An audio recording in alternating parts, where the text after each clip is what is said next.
Hello everyone, আজকে আমি আর আমার হাজব্যান্ড ভীষণই খুশি। তো চলো যেতে যেতে বলি কোথায় যাচ্ছি। আমি আর আমার হাজব্যান্ড উঠে পড়েছি গাড়িতে। তো দেখো, উই আর এনজয়িং অ্যান্ড আকাশটা বড্ড সুন্দর লাগছে আজকে দুর্গাপুজোর মতো। তো দেখতে দেখতে দেখো না, যখনই তোমাদের বললাম যে আকাশটা সুন্দর লাগছে, আকাশটা মেঘাচ্ছন্ন হয়ে উঠলো, এক্ষুনি বৃষ্টি আসবে বলে। ও, কথা বলতে বলতে তো তোমাদের বলতে ভুলেই গেছি যে আজকে কেন আমরা এক্সাইটেড।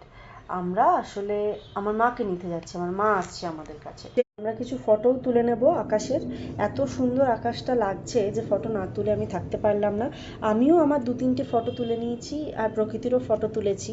আসলে আমরা পেট্রোল পাম্পে দাঁড়িয়েছিলাম, পেট্রোল শেষ হয়ে গেছিলো, ওই জন্য ভাবলাম এত সুন্দর দৃশ্য ফটো না তুলে থাকা যায় না, ফটোটা আমরা তুলে নিলাম। তো আমরা এগিয়ে যাচ্ছি এয়ারপোর্টের পথে। যতটাই রাস্তাটা সুন্দর ছিল ততটাই আকাশটা সুন্দর ছিল, আমি না ভিডিও করে পারছিলাম না। আচ্ছা, বলতে বলতে কিন্তু এক্ষুনি বৃষ্টি চলে আসবে। আর একটা সুন্দর জিনিস দেখাই, এই দেখো রেনবো।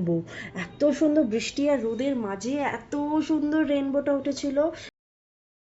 চলে এসছে, এদিকে আমরা দেখতে পাচ্ছি।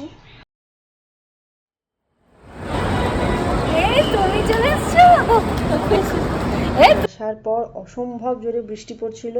সেই বৃষ্টি মাথায় নিয়েই আমরা মাকে নিয়ে এগিয়ে গেলাম, কিছু খাবার কিনে দিলাম কারণ অনেকক্ষণের জার্নি ছিল। তো কিছুটা খাবার কিনে দিয়ে মায়ের সাথে খেতে খেতে এগিয়ে গেলাম বাড়ির উদ্দেশ্যে। আচ্ছা, আমাদের ভিডিও কিন্তু কেমন লাগলো আমাদের কিন্তু অবশ্যই জানাবেন।